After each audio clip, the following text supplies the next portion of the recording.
Hi, I am Aniruddh and welcome to Aniruddh codes. JavaScript एक ऐसी language है जो ऑलमोस्ट हर मॉडर्न वेबसाइट के पीछे एक लॉजिक होती है। बट जब लोग इसे सीखना स्टार्ट करते हैं तो काफ़ी कन्फ्यूजन सी क्रिएट हो जाती है।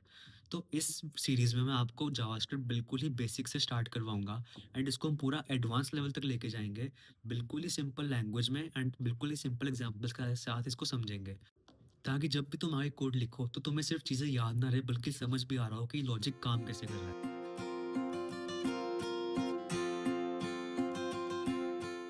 तो सबसे पहला सवाल आता है कि जावास्क्रिप्ट होती ही है।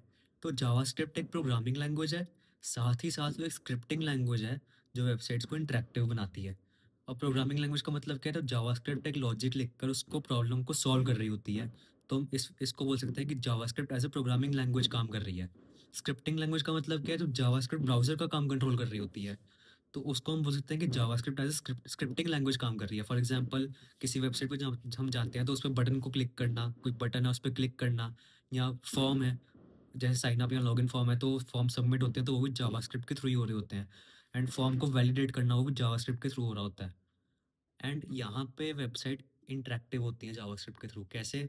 अब जब हम किसी वेबसाइट पे जाते हैं तो हम उसको देखते नहीं है सिर्फ, उस पे हम एक्शन करते हैं कोई। अब जैसे ही हम कोई वेबसाइट पे एक्शन करते हैं तो हमें आगे से रिएक्शन आ रहा होता है। वो रिएक्शन जावास्क्रिप्ट के थ्रू ही आ रहा होता है। अब जैसे फॉर एग्जांपल मैं यहाँ पे अमेजोन वेबसाइट पे हूँ। अब मैं यहाँ पे सर्च करूँगा शूज़।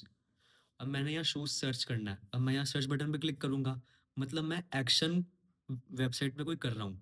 अब मैंने एक्शन किया, अब मुझे आगे से रिएक्शन मिला। रिएक्शन क्या मिला कि मेरे को सारे शूज़ डिस्प्ले हो गए। जावास्क्रिप्ट ने मेरे को सारे शूज़ डिस्प्ले कर दिए जो इस वक्त अमेज़न के डेटाबेस में अवेलेबल है। तो ऐसे ही जावास्क्रिप्ट एक प्रोग्रामिंग लैंग्वेज है, एक स्क्रिप्टिंग लैंग्वेज है, और वेबसाइट्स को इंटरेक्टिव बनाती है कि वेबसाइट पे हम कोई एक्शन कर रहे हैं तो हमें आगे से रिएक्शन देती है जावास्क्रिप्ट। तो हम इसको ऐसे भी समझ सकते हैं यार कि जावास्क्रिप्ट वेबसाइट को ज़िंदा रखती है, ठीक है? तो तुम्हें यार थोड़ी कन्फ्यूज़न हो रही होगी कि प्रोग्रामिंग लैंग्वेज क्या होती है, स्क्रिप्टिंग लैंग्वेज का मतलब क्या है, वेबसाइट्स इंटरेक्टिव कैसे हो रही हैं।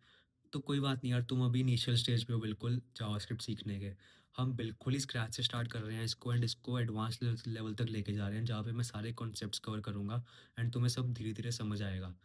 यहाँ अगर तुम ऑलरेडी कोई लैंग्वेज के बैकग्राउंड से हो, for example C, C plus plus, Java या पाइथन, तो तुम्हें पता होगा यार प्रोग्रामिंग लैंग्वेज क्या होता है, क्योंकि वो भी सब प्रोग्रामिंग लैंग्वेजेज़ ही हैं। और तुम्हें ये भी पता होगा कि उसमें प्रोग्राम कैसे बनाते हैं, डिसीजन मेकिंग कैसे होती है, लूप्स कैसे काम कर रही होती है। तो ये सब तुम्हें ऑलरेडी पता होगा, तो तुम्हें जावास्क्रिप्ट भी बहुत जल्दी समझ आने लगेगी। तो यार थ्योरी तुमने काफ़ी बहुत पढ़ ली है ना। अब हम थोड़ा एक्चुअल जावास्क्रिप्ट भी लिखते हैं। अब अपना कोई भी एडिटर खोल लो यहाँ पे, जैसे मैंने यहाँ वीएस कोड खोल रखा है। अब हम यहाँ पे एक न्यू फाइल क्रिएट करेंगे, इसको क्लिक करेंगे, यहाँ पे लिखेंगे index.js। अब ये डॉट जे एस क्या है? डॉट जे एस एक्सटेंशन है जावास्क्रिप्ट की। अगर हम ऐसे ही सी में काम कर रहे हैं तो हम डॉट सी लिखेंगे। अगर हम सी प्लस प्लस में काम कर रहे हैं हम डॉट सी पी पी लिखेंगे। अगर हम पाइथन में काम कर रहे हैं तो हम डॉट पी वाई लिखेंगे। ऐसे ही अगर हम जावास्क्रिप्ट में काम कर रहे हैं तो हम डॉट जे एस लिखेंगे, एंड ये मैंडेटरी होता है हर फाइल के आगे डॉट जे एस लगाना अगर हम जावास्क्रिप्ट में काम कर रहे हैं। तो इसको एंटर किया तो सिंपल यहाँ पे लिखो बस कंसोल डॉट लॉग, एंड यहाँ पे राउंड ब्रैकेट्स, उसके अंदर इन्वर्टेड कॉमास, एंड इसके अंदर लिखो हेलो वर्ल्ड, एंड इसको सेव करो कंट्रोल प्लस एस से। अब हमने अपना जावास्क्रिप्ट का पहला लाइन ऑफ कोड लिख लिया। अब जावास्क्रिप्ट को रन करने के लिए हमें एचटीएमएल फाइल की भी ज़रूरत है। तो हम यहाँ पे हम एक एचटीएमएल फाइल भी बना लेंगे। यहाँ पे लिखेंगे index.html। अब हम एचटीएमएल में काम कर रहे हैं तो हम डॉट एचटीएमएल लिखेंगे, यहाँ पे इसको एंटर करेंगे। अब अगर तुम्हें एचटीएमएल नहीं आती यार, तुम बिल्कुल ही स्टार्टिंग हो तुम अपनी कोडिंग जर्नी के, तो सिंपली यहाँ पे शिफ्ट और वन पे क्लिक करो एंड एंटर दबाओ। तो सिंपली ये बॉयलरप्लेट कोड खुल जाता है एचटीएमएल का, जो बिल्कुल ही बेसिक कोड होता है जिससे हम एचटीएमएल को रन कर सकते हैं। अब बॉडी टैग के बिल्कुल एंड में हम स्क्रिप्ट टैग लिखते हैं, जो हमारी जावास्क्रिप्ट फाइल को कनेक्ट करती है एचटीएमएल कोड के साथ, लाइक एचटीएमएल पेज के साथ। तो यहाँ एसआरसी करेंगे, यहाँ पे अपनी फाइल का नाम पास करेंगे जो हमने यहाँ बनाई है index.js। जावास्क्रिप्ट फाइल का नाम पास करेंगे। अब यहाँ index.js हमने पास कर दिया। अब यहाँ पे गो लाइव पे जाओ। अब अगर तुम्हें यहाँ गो लाइव नहीं शो हो रहा तो कोई बात नहीं यार, तुम अपने यहाँ एक्सटेंशंस पे जा सकते हो। यहाँ पे लाइव सर्वर सर्च करो तो यहाँ पे जाओ लाइव सर्वर पे एंड इसको इंस्टॉल करो। यहाँ पे मेरा डिसेबल शो हो रहा है क्योंकि मैंने ऑलरेडी इसको इंस्टॉल कर रखा है। अब अपनी index.html में जाओ, इसको बंद कर लेते हैं। यहाँ गो लाइव पे जाओ। अब जैसे तुम गो लाइव पे क्लिक करोगे तो तुम्हारे यहाँ सामने एक वेब पेज शो हो गया। वेब पेज कौन सा शो हुआ? ये HTML कोड का, HTML फाइल का वेब पेज शो हो गया। अगर हम यहाँ पे अपनी बॉडी के अंदर h1 टैग में हेलो लिखें तो हमारी हेडिंग शो होगी यहाँ पे हेलो। अब हम यहाँ इंस्पेक्ट पे जाएंगे। इंस्पेक्ट पे यहाँ क्लिक करते ही तो हमारे ये डेवलपर टूल्स खुल गए। डेवलपर टूल्स में क्या क्या है? एलिमेंट्स है, कंसोल है, सोर्सेज है, नेटवर्क है, परफॉर्मेंस है, मेमोरी है, एप्लीकेशन है। अब हम इसमें कंसोल में जाएंगे। अब जैसे ही हम कंसोल में गए तो हमें हेलो वर्ल्ड यहाँ पे शो हो गया। कहाँ से शो हुआ? हमने जावास्क्रिप्ट में यहाँ पे हेलो वर्ल्ड लिखा था।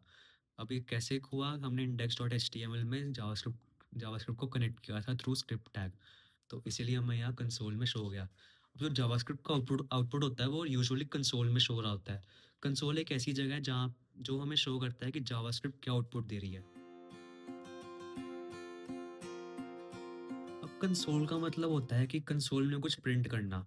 कंसोल डॉट लॉग का मतलब होता है कंसोल में कुछ प्रिंट करना। एंड जो भी हम राउंड ब्रैकेट्स में लाइक हम पैरेंथेसिस में जो भी हम पास करेंगे तो वो चीज़ यहाँ पे प्रिंट हो जाएगी। जैसे यहाँ पे हेलो वर्ल्ड प्रिंट हुआ, हमने हेलो वर्ल्ड यहाँ पे राउंड ब्रैकेट्स में पास किया था। हाँ, जो भी हमने कंसोल डॉट लॉग में लिखा है डबल इन्वर्टेड कॉमास में, जावास्क्रिप्ट में उसको हम स्ट्रिंग बोलते हैं।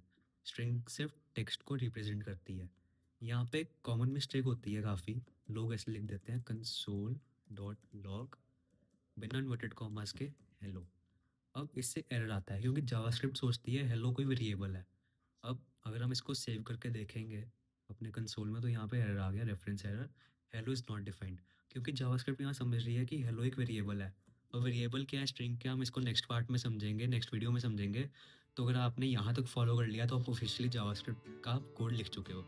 तो आज के लिए बस इतना ही, बाकी हम नेक्स्ट वीडियो में पढ़ेंगे।